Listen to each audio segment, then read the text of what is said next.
समाचार साथे हूं हीना। समाचार कच्छमांथी एलपीजीनी पाइपलाइनमां अचानक आग भभूकी।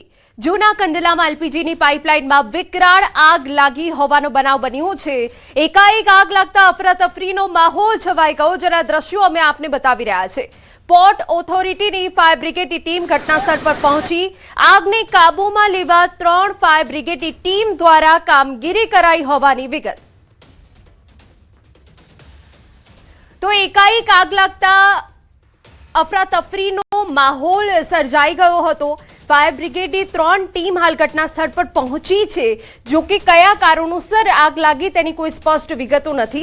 एलपीजीनी पाइपलाइनमां आग भभूकी उठी छे। आपने जणावी दઈએ કે જેના કારણે અફરાતફરી મચી ગઈ અને ફાયર બ્રિગેડની 3 ગાડી હાલ ઘટનાસ્થળ પર પહોંચી છે અને આગને કાબૂમાં લેવાના તમામ પ્રયાસો કરવામાં આવી રહ્યા છે। આ બે અલગ-અલગ તસવીરો અમે આપને બતાવી રહ્યા છે। એક તસવીર એ બતાવી રહી છે કે જ્યાં આ આગ કેટલી વિકરાળ છે, બીજી તસવીરમાં કે જ્યાં લોકોમાં અફરાતફરી છે અને એલપીજીની પાઇપલાઇનમાં અચાનક આગ ભભૂકી ઉઠતા અનેક સવાલો પણ ઊભા થયા છે।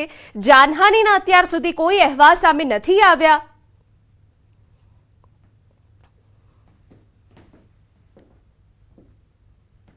અને હવે બુલેટિનમાં આગળ વાત કરીએ। માવઠાનો માર, જગતનો તાત બેહાલ।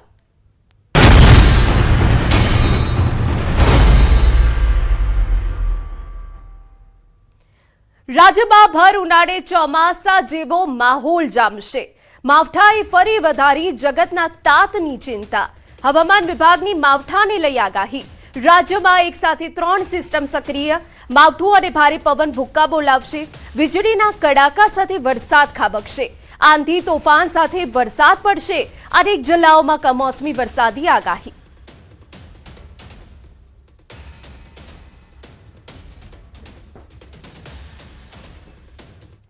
मार्च से लेकर 5 अप्रैल तक इसमें 30 अप्रैल को आइसोलेटेड प्लेसेस में इक्का दुक्का स्थानों में हल्का बारिश के साथ आंधी और बिजली गिरने का संभावना रहेगा। इसके साथ जो तेज हवा है इसका जो गति रहेगा 30 से 40 किलोमीटर प्रति घंटा रहने का संभावना रहेगा।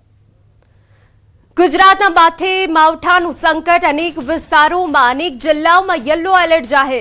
સૌરાષ્ટ્ર કચ્છ અને ઉત્તર ગુજરાતમાં વરસાદ પડશે। દક્ષિણ ગુજરાતમાં પણ માવઠું વરસશે। વીજળીના કડાકા સાથે વરસાદી માહોલ જામશે। गुजरात रीजन वाइज 30 तारीख के लिए हम दे रहे हैं, येलो वार्निंग दे रहे हैं। बनासकांठा, पाटण, महेसाणा, साबरकांठा, गांधीनगर, अरावली, अहमदाबाद, पंचमहल, दाहोद, माहीसागर, डांग, नवसारी, वलसाड, दमन, दादरा नगर हवेली गुजरात रीजन में। और सौराष्ट्र कच्छ में आपका जो डिस्ट्रिक्ट है सुरेंद्रनगर, जामनगर, पोरबंदर, मोरबी, द्वारका और कच्छ के लिए दिया गया है। એપ્રિલની શરૂઆતમાં જ માવઠું પડશે। 2 અને 3 એપ્રિલે ફરી માવઠાની મોટી આગાહી। વીજળીના કડાકા ભડાકા સાથે વરસાદ પડશે। પવનની ગતિમાં પણ વધારો આવશે। 2 और 3 अप्रैल को आपका फिर से हल्का बारिश का संभावना रहेगा। आंधी के साथ जो बिजली गिरने का भी संभावना रहेगा और जो तेज हवा की गति 30 से 40 किलोमीटर प्रति घंटा में रहने का संभावना रहेगा। तो आगामी दिवसों में हजू राज्य में मावठानो मार रही शके छे। खेडूतो माटे आ चिंतानो विषय छे। आपने जणावी दઈએ कि क्या आज वरसादनी आगाही छे। तो अमदावाद, सुरेन्द्रनगर, नवसारी, वलसाड, दमण, दादरा नगर हवेली, डांग, दाहोद, महीसागर, अरवली, महेसाणा, पाटण, कच्छ, मोरबी, जामनगर, पोरबंदर, देवभूमि, द्वारका एटले के सौराष्ट्रना पण जेटला पण विस्तारो छे आ मावठुं त्यां कवर करी लेशे। एटले के आटला जिल्लाओमां मावठानी आगाही आजे व्यक्त કરવામાં આવી છે। જે વેસ્ટર્ન ડિસ્ટર્બન્સની અસર રાજ્યમાં જોવા મળી રહી છે તેના કારણે ફરી એક વખત રાજ્ય પર માવઠાની આગાહી વ્યક્ત કરવામાં આવી છે અને આ જે જિલ્લાઓ છે ત્યાં વરસાદ પડવાનો છે। કચ્છ, મોરબી, સુરેન્દ્રનગર, અમદાવાદ, ખાસ કરીને જે નુકસાન પહેલા થયું હતું એ કચ્છમાં થયું હતું, દેવભૂમિ દ્વારકામાં થયું હતું, પોરબંદરમાં પણ થયું હતું। ત્યાં જગતના તાતના હાલ બેહાલ થવાના છે કેમ કે આગામી કેટલાક દિવસોમાં પોરબંદર, દેવભૂમિ દ્વારકા, જામનગર અને કચ્છમાં વરસાદ રહેવાનો છે અને આજે પણ અહીંયા વરસાદ પડશે તેવી આગાહી વ્યક્ત કરવામાં આવી છે।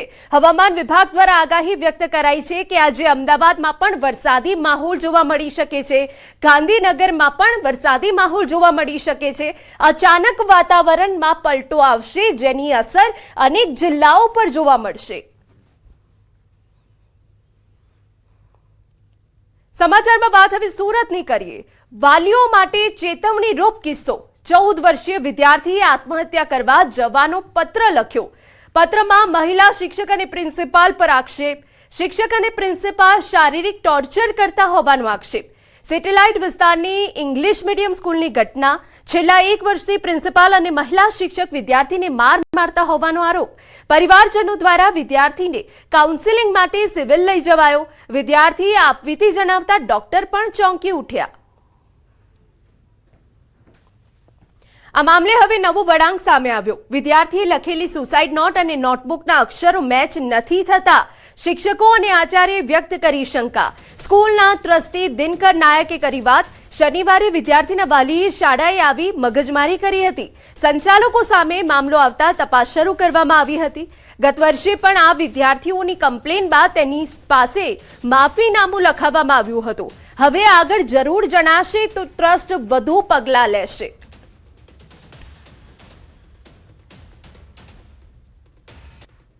સુરતના સિટીલાઇટ વિસ્તારમાં આવેલી લોક ભારતી વિદ્યાલયના એક વિદ્યાર્થીએ સુસાઇડ નોટ લખી સુસાઇડ કરવા જતો હતો, પણ આ મામલો પહોંચ્યો સિવિલ હોસ્પિટલ ખાતે અને તેનું કાઉન્સેલિંગ કરવામાં આવ્યું છે, કારણ કે તેને લેટરમાં લખ્યું છે કે શાળાના આચાર્ય અને શિક્ષક દ્વારા તેને માનસિક ત્રાસ આપવામાં આવતો હતો। ત્યારે શાળાના ટ્રસ્ટી દિનકરભાઈ નાયક આપણી સાથે જે સીધા વાત કરીએ। દિનકરભાઈ, સુસાઇડ નોટ અમારી પાસે હજી આવી નથી, કારણ કે વાલીએ અમારા જે બિલ્ડિંગ કમિટી સાહેબ ભણવા ગયા એની સાથે ચાલતા જ વાત કરી અને એમને બતાવી નથી।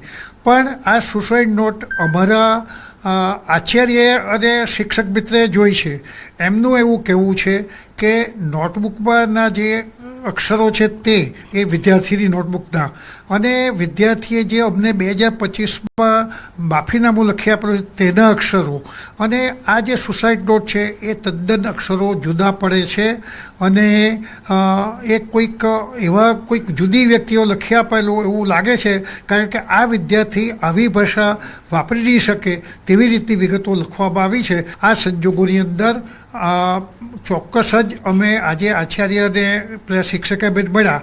આ સિવાય મારે તો વિદ્યાર્થીને એકલા મળવું છે।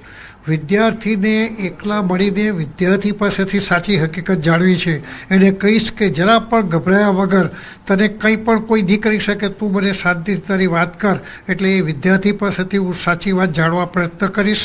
ચોક્કસ જ એક ટ્રસ્ટી મંડળ તરીકે અમારી ફરજ બને છે કે આવા બનાવો તો ચોક્કસ નહીં જ બનવા જોઈએ, અને એટલે જ અમે એની ઊંડાણ તપાસ ચોક્કસ કરીએ છીએ અને કરીશું। અને એ પછી જો અમારે જે કંઈ ગુનેગાર કોઈ પણ હશે તો સખતમાં સખત પગલાં લેતા અમે અચકાઈશું નહીં। વિદ્યાર્થી તોફાની હતો। શનિવારે પરિવાર મળવા આવ્યું હતું અને અહીંયા માથાકૂટ કરીને જતા રહ્યા બાદ આ એક સુસાઇડ નોટ લખવામાં આવી હતી। જો કે સમગ્ર મામલો સ્કૂલ પાસે પહોંચ્યો છે અને સ્કૂલ હવે આ મામલે વિદ્યાર્થીના મિત્રો, શિક્ષકો તમામની તપાસ કરશે। કેમેરામેન જીગર ગોગલ સાથે કીર્તેશ પટેલ, ન્યૂઝ 18 ગુજરાતી, સુરત। સમાચાર પંચમહાલમાંથી કાલોલી MM Gandhi arts and commerce કોલેજમાં છબરડો સામે આવ્યો। પ્રશ્નપત્ર વહેંચણીની આખી સિસ્ટમ ખોરવાઈ ગઈ। સેમેસ્ટર 4ના બિઝનેસ મેનેજમેન્ટના પેપરમાં સેમેસ્ટર 2ના પ્રશ્નો પૂછાયા। પરીક્ષા આપવા વિદ્યાર્થીઓ અટવાયા હતા। વિદ્યાર્થીઓએ ધ્યાન દોરતા કોલેજે ગોવિંદ ગુરુ યુનિવર્સિટીને જાણ કરી। ગોવિંદ ગુરુ યુનિવર્સિટી દ્વારા નવું પ્રશ્નપત્ર ઈમેલ કરવામાં આવ્યું। ઘટના બાદ વિદ્યાર્થીઓને નવું પેપર લખવા માટે અલગથી સમય ફાળવવામાં આવ્યો। કોઈ ઘટના બની નથી। આ જે ઘટના બની છે પ્રિન્ટિંગ મિસ્ટેકની જ હોઈ શકે, કારણ કે આમાં સિલેબસ ચેન્જ થયો છે, એટલે મથાળું સાચું છે, તારીખ સાચી છે, સમય સાચો છે, એટલે એમાં કશો બીજો કોઈ ઇસ્યુ છે નહીં। સમાચાર ગાંધીનગરમાંથી અંકલેશ્વર વેસ્ટ મેનેજમેન્ટ એસોસિએશનના ધરણા। CTP પ્રોજેક્ટની પરવાનગી વિલંબ મુદ્દે આંદોલન। 1 વર્ષ થયું છતાં મંજૂરી ન મળી હોવાનો દાવો। જીપીસીબી કચેરી બહાર કર્મચારીઓ ભૂખ હડતાળ પર બેઠા। એસોસિએશનના પૂર્વ એમડીનું નિવેદન સામે આવ્યું। 500થી વધુ સભ્યોનું ભવિષ્ય આના પર નિર્ભર। ખોટી રીતે હેરાન કરાતા હોવાનો આરોપ। અંકલેશ્વર વેસ્ટ મેનેજમેન્ટ લિમિટેડે 365 દિવસ પૂર્વે અમારી કન્સેન્ટ ટુ એસ્ટાબ્લિશ માટે એટલે CCA માટેની એપ્લિકેશન કરેલી છે, જેનું નિરાકરણ અહીંયાથી આવતું નથી, અને નાના નાના કારણો બતાવીને અમારી કન્સેન્ટને ડિલે કરવામાં આવે છે. અમારી ભૂખ હડતાલ જ્યાં સુધી અમને અંકલેશ્વર મેનેજમેન્ટને CCA ગ્રાન્ટ નહીં થાય ત્યાં સુધી અમારી આ ભૂખ હડતાલ ચાલુ રહેશે. નર્મદાના રાજપીપળામાં ગેરકાયદે બાંધકામ સામે નાંદોદના ધારાસભ્ય દર્શના દેશમુખે દબાણકારો સામે મોરચો માંડ્યો. વ્રજ કોમ્પ્લેક્સ પાસે વરસાદના નિકાલ માટે બનાવેલા નાળામાં પુરાણ કરી દબાણ ઊભો કર્યાનો દાવો. આ કાંસની પહોળાઈમાં 40 ફૂટ જેટલી હતી ત્યારે પૂરીને 20 ફૂટ જેટલી કરી દેવામાં આવી. નાળાનું પુરાણ કરી દેતા વરસાદી પાણીનો નિકાલ નહીં થઈ શકે એવી સ્થિતિનું નિર્માણ થયું છે. સમગ્ર મામલે ધારાસભ્યે ઉચ્ચ કક્ષાએ રજૂઆત કરી.